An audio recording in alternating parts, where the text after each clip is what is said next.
So Syria has just collapsed. Syria has just collapsed. You had Bashir al-Assad. Bashir al-Assad has flown the coop. Syria has gone down. And so there's implications, and I got a lot of material, so let's just jump into it. What does this mean, right? What does this mean? Does it mean that we're all going to die? Probably not. Maybe. I don't know. You got nuclear weapons, right? Who's all got the nuclear weapons? You got Russia that's got nuclear weapons, France. You have, does Iran and Russia are friends. You think Russia gave any nukes to Iran? And then that's how Syria was being upheld, they said, by Hezbollah, Iran, and Russia. Is it possible that Russia could have give? Okay, let's actually just talk about what's going. Well, you also got nuclear weapons in Montana, North Dakota, Warren AFB Air Force Base in Wyoming, Colorado, Nebraska. There's 150 ICBM silos. Kitsap Naval Base in Bangor, Washington. Naval Base Kings Bay in Georgia. Nellis AFB in Nevada. 50 B-61 bombs in Nellis AFB, Nevada. So you have Abu Muhammad al-Jilani. Abu Muhammad al-Jilani apparently is the new military dictator. He was former Al-Qaeda. So is this a good thing? We've been trying to topple, Assad for a while, and now us being America, our government's been trying to topple al-Assad, and now Al-Qaeda has won? Isn't that the whole thing about the authorization to use military force was we're supposed to go after the perpetrators of 9/11? So that's Saudi Arabia and that's Al-Qaeda, right? And so Al-Qaeda just took over Syria? I mean, the war on terror, isn't that the whole thing? That's how Biden is allowed to just pass out money to all this? Have we declared a war since World War II? Didn't Congress declare the war? This is just an authorization to use force. That's not a declaration of war. How come an authorization to use force is going on for 20 fucking years? I'll talk about the authorization to use force. The second one was for Iraq and just Iraq. So you got the 2002 authorization to use force and the 2001. 2001 said we're going to go after the perpetrators of 9/11. That's Al-Qaeda. That's Saudi Arabia. It's not Iraq. It's not Afghanistan. It's not Syria. It's not Yemen. It's not Somalia. Abu Muhammad al-Jilani is calling what he did the revolution. Toppling Bashir al-Assad is the revolution. It can be revolutionary. They're going to change the entire thing, so it could be a good thing. Maybe they're going to have presidential elections. Maybe there's going to be a U.S. Constitution. Maybe they're going to have 3 branches of government. They're going to have enumerated powers and a Bill of Rights. It seemed like a bunch of Syrians were actually pretty happy about Assad leaving. The Assads have had a half a century dictatorship. So Bashir al-Assad had actually run Syria for the last 24 years. That alone, to me, at first when they were fucking with him, he wasn't like a fucking 24-year dictator. George Washington stepped down after 8 years. FDR, I think, got 12 years and then died, but he could have been in for 16 or something like that. We got the 22nd Amendment, which means you get 2 terms, 8 years total. We don't believe in dictatorships, right? We're Americans. We believe in the Bill of Rights. We believe in the right to vote. We believe in a democratic republic. We tie ourselves to the market economy. We have capitalism and we have elections. We got 3 branches of government. We have the rule of law. So it looked like a bunch of Syrians were happy about Assad leaving. Assad has had a 24-year dictatorship, and the Assads have been running Syria for 50 fucking years. Now, I don't give a shit about dictatorships, but I also don't like the idea that Al-Qaeda has just taken over Syria. Oh, okay, he's disavowed Al-Qaeda, so that's good enough, right? Like Donald's disavowed the white supremacy and the Nazis and the KKK, but not the Confederacy. Why won't Donald disavow the Confederacy? Huh? But that's all you got to do, right? Okay, so Donald was part of the Al-Qaeda movement, and now he's not Al-Qaeda. Who the hell are you to question So the Mujahideen was financed by the United States for the Cold War occupation. When the USSR had occupied Afghanistan, we gave a whole bunch of money to the Mujahideen. And then the USSR is going to lose the Afghanistan war, and then they're going to get bankrupted, and then the USSR is going to dissolve and crumble.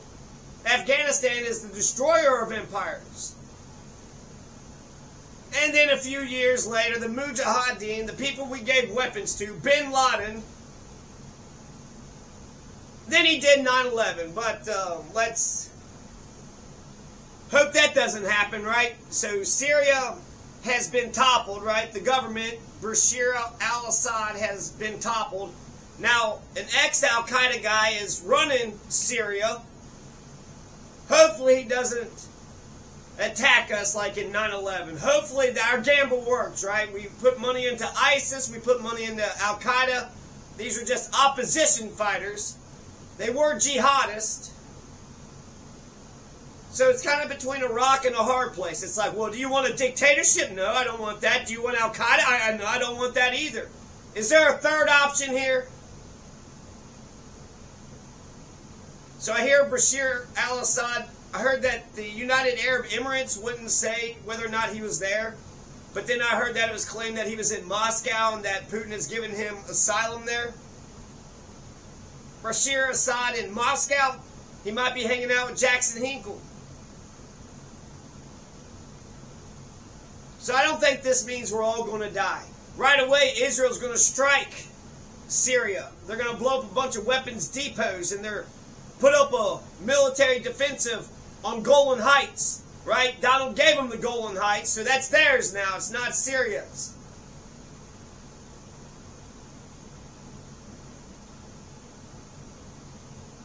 Now, even though you had this military wall on the Golan Heights to prevent anybody from running away from Syria into Israel, on the opposite side, Lebanon has actually opened up their roads because they're thinking that a lot of people in Lebanon who came from Syria would like to go back. So interesting how Lebanon's opening the roads up and Israel's shutting the roads down, and they're bombing weapons depots. And they're saying they're just doing that for a defensive measure to protect themselves. They were attacking Assad's weapons, but it was actually be the new regime's weapons too. Come on. And then, was there a fucking nuclear weapon? Was there chemical or biological weapons in these weapons depots? It's incredible that the shit that Israel gets away with. So Germany's government just collapsed. France's government just collapsed. Syria's government just collapsed. I wonder if this has anything to do with that fastest that we're going to get in January 20th. We got a lot of shitty people in this country. We got a lot of shitty people in this country. So who's this bad for? Who's this good for? This is bad for Iran, Hezbollah, and Russia in some sense because they were propping up Assad. Now Assad is gone, so therefore Syria is not Iran, Hezbollah's, or Russia's. So they're backing them up, propping them up. Assad's not there anymore. Every one of the Russian apologists out there, they're going to be pissed off. Candace Owens suggests that there's going to be a massacre of Christians. You watch it. They're going to massacre a bunch of Christians, these jihadists. And maybe they will, but they've actually put out some statements that Muhammad, that one guy, Abu Muhammad al-Jilani, so Abu Muhammad al-Jilani said that he was going to respect the minorities. So he's saying that they're not going to kill the Christians or the Buddhists or there's some Shiites or something too. There's a sect of Muslims who were tied to Assad now that people are saying watch out for. So it's going to be a Muslim leadership. Maybe it'll be an Islamic theocracy. So is there going to be a massacre of Christians? I mean, didn't they just blow up Simon Peter's mausoleum? Israel just blew up that Christian relic. That's where they said they buried Simon Peter. Simon Peter is the rock of which Christianity came from. And they're bombing Bethlehem too, you know? So it would make no sense for a Christian to be a Zionist at the same time. The Pope's against it. Ronald Reagan said that Bin Laden was a freedom fighter and Nelson Mandela was a terrorist. So on paper, al-Jilani looks to be more like bin Laden than Nelson Mandela. So they could massacre the Christians, the Jews, the Alqua Buddhists, the Hindu, the Baptists, the Catholics, the Presbyterians, the sun and the moon and the star worshippers. It's not like America, right? No establishment clause. They've been taken over by Muslim jihadists. Maybe they'll allow Saturnalia, you know, those assholes from Rome who worship Saturn, the planet Saturn, an old ancient Roman holiday, that winter solstice Saturnalia and their fucking festival. So I'm skeptical of the so-called victory for a number of reasons. Israel is bombing Syria immediately. I don't trust anything that genocidal baby fucking killing motherfuckers what they do.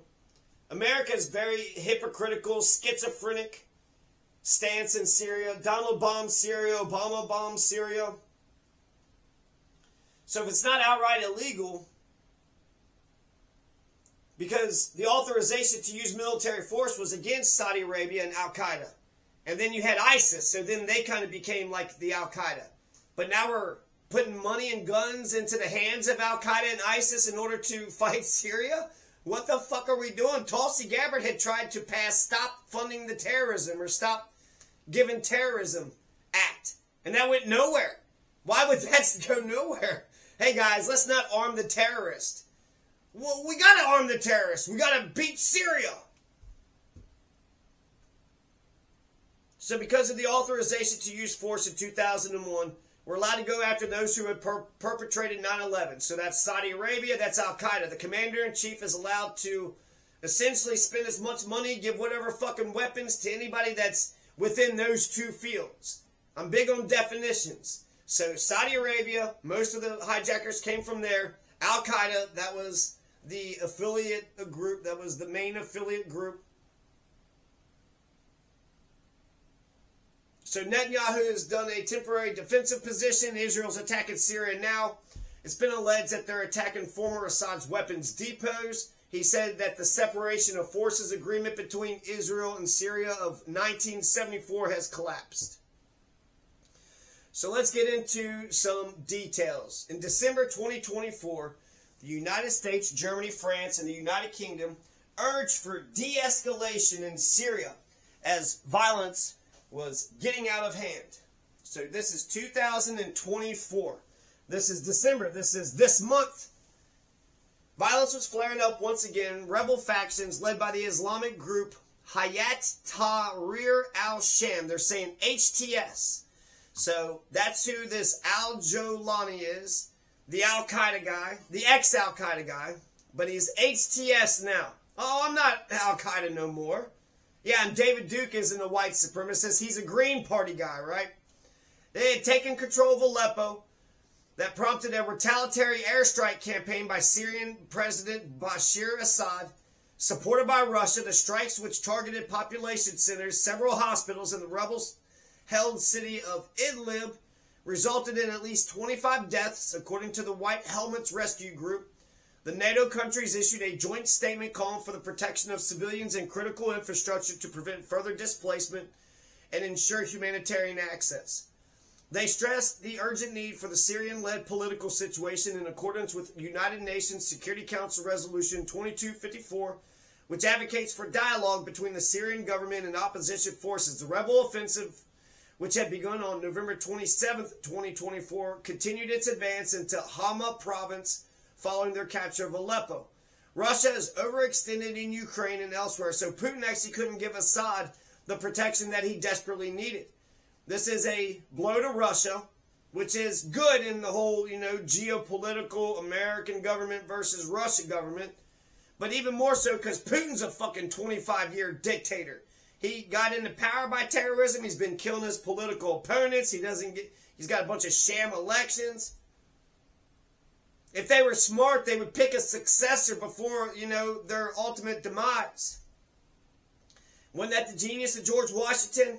By stepping down, John Adams, a Federalist, took over, and then we've been having this tradition of peaceful transition of power ever since. So any true blue American, any bona fide American shouldn't like a goddamn dictator, a 24-year dictator, 25-year dictator. Now, the 2001 authorization to use military force is actually short enough, I think, that I could read it. So this was issued September 18th, 2001. The authorization to use force. Congress is supposed to declare war. Oh, I don't know. Getting a low battery. I'll just start reading and see how far we go. Because we've actually used the authorization to use force in Tripoli in 1802, Algeria in 1815, the suppression of piracy 1819 to 23, Formosa in 1955, the Middle East in 1957, the Southeast Asia in 1964, Lebanon in 1983, and Iraq in 1991. Now, we've actually had official declarations of war with the war with Mexico, the War of 1812, war with Spain, 1898, 1846, 1812, war with Germany in 1970, war with Austria-Hungary, 1917, war with Japan, war with Germany, war with Italy, 1941, all of those, 1942, war with Bulgaria, Hungary, and Romania. Is that Romania? Is that the same? So authorization to use military force. Joint resolution by Congress to authorize the use of United States armed forces against those responsible for the recent attacks launched against the United States. Whereas on September 11th, 2001, acts of treasonous violence were committed against the U.S. and its citizens. Whereas such acts render it whereas. And now let's get to the law. Now, therefore, be it resolved by the Senate and the House of Representatives of the United States of America and Congress assembled, Section 1, short title, this joint resolution may be cited as the authorization for use of military force. Section 2, authorization for use of United States armed forces. A, in general, that the President is authorized to use all necessary and appropriate force against those nations, organizations, or persons he determines planned, authorized, committed, or aided the terrorist attacks that occurred on September 11th, 2001, or harbored such organizations or persons in order to prevent any future acts of international terrorism against the U.S. by such nations, organizations, or persons. Now, there's also war powers resolution requirements. It's saying that it does not negate the war powers at all. The war powers resolution. And it also says something about Section 5B, that it fits within the confines of Section 5B of the War Powers Resolution. Senator Thomas Daschle had introduced it, a Democrat from South Dakota, and then it's going to get passed 7 days after 9/11. And technically it's still in force, but is it? Is it really? So the authorization to use military force. From the Washington administration to the President, Congress and the President have enacted 11 separate formal declarations of war. So I've already kind of mentioned some of this. In contrast to an authorization, the declaration of war in itself creates a state of war under international law and legitimates the killing of enemy combatants, the seizure of its property, and the apprehension of enemy aliens. So a war declaration is much fucking bigger than just the authorization to use force. It's like a fig leaf. The authorization to use force of 2001 is saying, hey, we need emergency powers to go after the bad guys. Let's declare war on the entire world for the rest of our lives. Wait a second. Is it an emergency provision? Because once the emergency is over, then you don't have that authorization anymore. Why doesn't Congress take their war powers back? So I got something here about the war powers resolution.